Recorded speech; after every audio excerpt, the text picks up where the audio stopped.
Kuizungumza michezo, lakini kubwa zaidi tuko na Mikoi Kisugu, shabiki na mwanachama kindakindaki wa Simba. Kubwa zaidi tuna mengi ya kuzungumza, tunafahamu nini hasa kinaendelea hivi sasa. Kumekuwa kuna mambo mengi sana yanazungumzwa, lakini kubwa ni mara baada ya tarehe mpya ya Kariakoo Derby kuweza kutangazwa. Tarehe 25 mwezi wa 6 ndio tarehe ambayo imewekwa hadharani kwamba Kariakoo Derby itapigwa. Lakini ukimya umekuwa mwingi sana kwa upande wa Simba. Maswali yamekuwa ni mengi zaidi. Tuko kuzungumza na Mikoi Kisugu kujua kwanza yeye alipokeaje mabadiliko ya ratiba, ikiwa tayari alikuwa ameandaa surprise kwa ajili yetu waandishi wa habari tarehe 15. Mikoi Kisugu, mambo vipi? Mambo mazuri Salome. Uko fresh kabisa.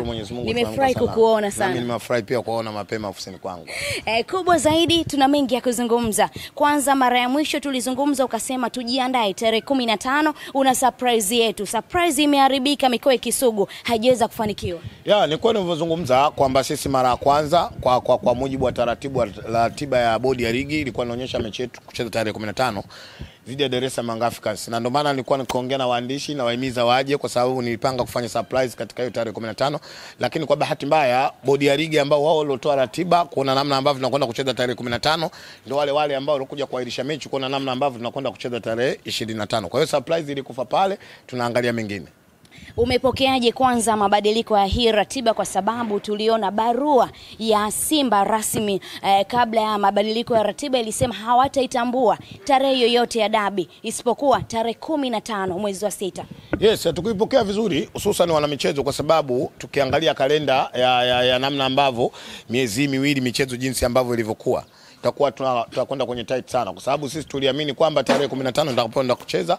Maana yake kwamba ligi itakwisha mapema sana, kuona namna ambavyo tunatoa nafasi kwa taifa hili, kwa maana kwamba national team kwenda kujipanga kuja hususan kwenye mashindano ya CHAN ambayo yanakuja kesho kutwa. Kwa hiyo kwa namna ambavyo tukupokea vizuri, lakini kwa sababu wenye mpira wao wameshaamua kile ambacho walichokiamua, sisi hakuna namna, kikubwa ni kusikiliza na kuona namna ambavyo tunafanyaje na kilichokuwa mbele yetu. Moja ya maswali mengi yanayoulizwa ni kwamba kwenye tukio hilo ambalo kabla ya kutangazwa tarehe yenyewe rasmi tarehe 25 zilisambaa barua ama picha zikionyesha Mheshimiwa Rais wa Jamhuri ya Muungano wa Tanzania Dr. Samia Suluhu Hassan akiwa na viongozi wa Simba, lakini viongozi wa Young Africans, na kuona ili jambo kila pande wameridhia, ndio maana tarehe mpya ikatangazwa. Lakini imekuwa tofauti kwa upande wa Simba. Ukimya umekuwa ni mwingi sana, na kuna tetesi kwamba mule ndani hapajatulia, huenda hakukuwa na makubaliano ya nyie walioenda kule na ambao walibaki huku. Ina kweli kiasi gani hili kwanza? Unajua kuna vitu vingine binafsi sitaki kuvijadili wala kuvizungumza sana kiundani katika hivyo vitu, lakini mimi naamini kwa mujibu wa taratibu za sheria kwenye football, anisimamia mpira ni chama cha mpira wa miguu pamoja na bodi ya ligi ambayo yeye anakwenda kusimamia nini? Anasimamia ligi. Leo Simba ukiniuliza sababu ya kuahirisha ile mechi, hata mimi nitashangaa ni nini maana yake. Nitapeleka maswali pia kwa bodi ya ligi iweze kutuambia Watanzania kitu ambacho kilichopelekea kuahirisha ile mechi. Wao bodi ya ligi ndio walitangaza tarehe 15. Kutoka tarehe 8 kuja tarehe 15, bodi ya ligi walitoa sababu ya kuahirisha hiyo mechi. Lakini kutoka tarehe 15 kwenda kwenye tarehe 25, bodi ya ligi ukisoma ile barua yao hakuna sababu yoyote waliotoa kwenda kukairisha ile mechi iliyotoa tarehe 15. Lakini ukitaka kuyatafakari haya yote, na umezungumza Simba iko kimya. Simba haiko kimya. Simba wameshajibu barua ya tarehe 14. Wao Simba walijibu tarehe 12. Barua ya tarehe 13 Simba tayari walijibu tarehe 12. Ukisoma ile taarifa ya Simba iko very clear. Mimi naamini waandishi msingekuwa na muda tena kwenda kujadili haya mambo na kuwashtumu Simba kwamba wamekaa kimya. Simba wameshasema. Wameshasema na Simba msimamo wao wameshatoa. Sasa nyinyi waandishi wa habari mnataka zengwe. Sisi Simba sio watu wazengwe. Ni klabu kubwa, inaendeshwa kwa uweredi, ina viongozi wanaojitambua. Baada ya kunusa kuamini namna ambavyo wanawataarifu bodi Simba, barua yao ya tarehe 12 inataarifu bodi. Kasome ibara ya pili ya ile barua. Simba inasema kama kutakuwa na mabadiliko yoyote ya hii mechi kuto kufanyika, sisi tena hatuko. Sasa nyinyi mnataka Simba waseme nini? wapite mtaani na ngoma wapige? Au mnataka Simba wasemeje? Na ndio maana leo mnakwenda kutengeneza propaganda ambazo hazina msingi wote. Waandishi, umesema hapa Salome, wewe mwenyewe unasema ndani ya Simba hakujatulia. Sio kweli. Simba wametulia na mipango iko sawa sawa, na timu inasafiri, tunakwenda Tabora kucheza na King Gold. Hiko mnachokitaka nyinyi mmekizoea kuzisikia sehemu nyingine, sio kwetu. Sio watu sio kupiga kelele. Sisi watu wa weredi. Unajua kuna muda mwingine niwapongeze sana viongozi wa Simba, busara na hekima waliokuwa nayo. Niwapongeze sana mashabiki wa Simba, busara na utulivu waliokuwa nao. Nyinyi mmezoea waandishi, kutokana na stofahamu iliyotokea, basi kila tukilala tukiamka leo tunamuona huyu kaongea. No, Simba hatuko hivyo. Leo mnasema Simba wasemi, waseme nini? Simba wameshasema. Na bahati nzuri, baada ile barua kutoka juu ya taarifa huo mchezo, Simba hakuna neno lingine walifanyaje, waliozungumza.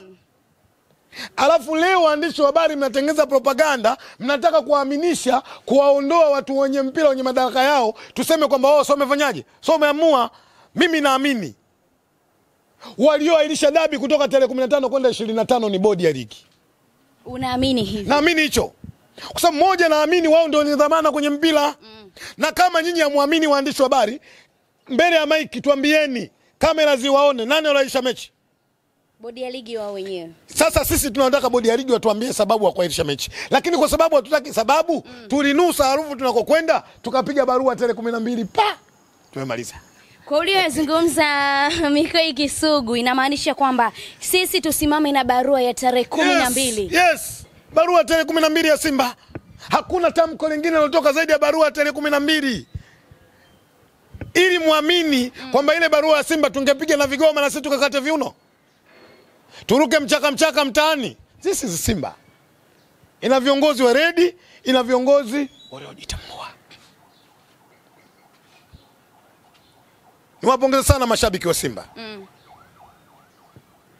Mimi naamini mashabiki wote wa Simba walipata malezi bora kutoka kwa wazazi wao.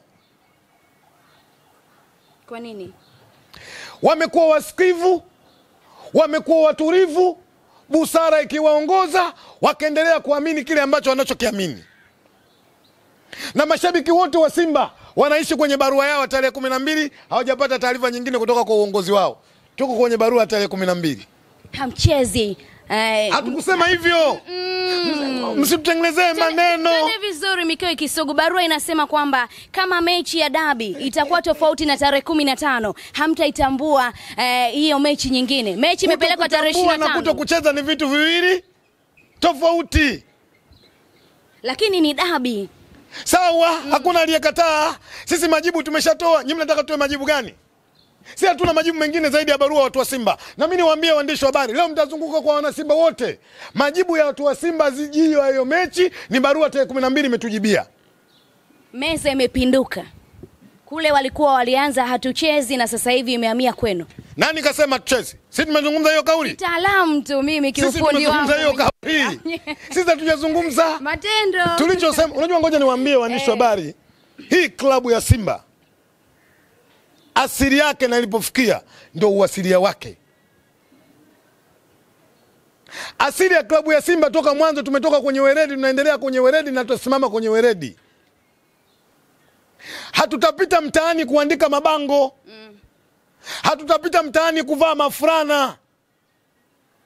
Leo barua moja tu, ukimya uliotawala waandishi wa habari, basi kila kona, mara Mbagala, mara Muslimu kwa mwana Mtoti, mara Kimbangulile. Msitegemee kupata majibu tofauti, kwa sababu tunachokiamini, kama nilivyosema, Taurati, Injili, Zaburi, Qur'an inatoa amri, inasema watiini na kuwasikiliza viongozi waliokuwa madarakani. Viongozi wa Simba waliokuwa madarakani ndio hawa. Hawa ndio waliokwenda kutoa hiyo barua. Sisi tumsikilize nani? viongozi wa Simba. Tunalala kwenye barua, tunakesha kwenye barua. Mikoi bado tupo kwenye hilo. Hebu tuzungumzie swala moja. Moja ya kitu ambacho ulikizungumza ni kuwa na imani na viongozi ambao wanaiongoza bodi ya ligi pamoja na TFF kwa yale makubwa ambayo wameendelea kuyafanya kwenye mpira wetu, lakini matakwa ya Young Africans yanaonekana kufanyiwa kazi. Wameondoka wawili, mmoja akijiuzulu lakini mmoja akisimamishwa kazi. Umepokeaje kwanza hili swala kabla tujaendelea na Kariakoo Derby? Kwanza niwapongeze sana viongozi waliojiuzulu, wameonyesha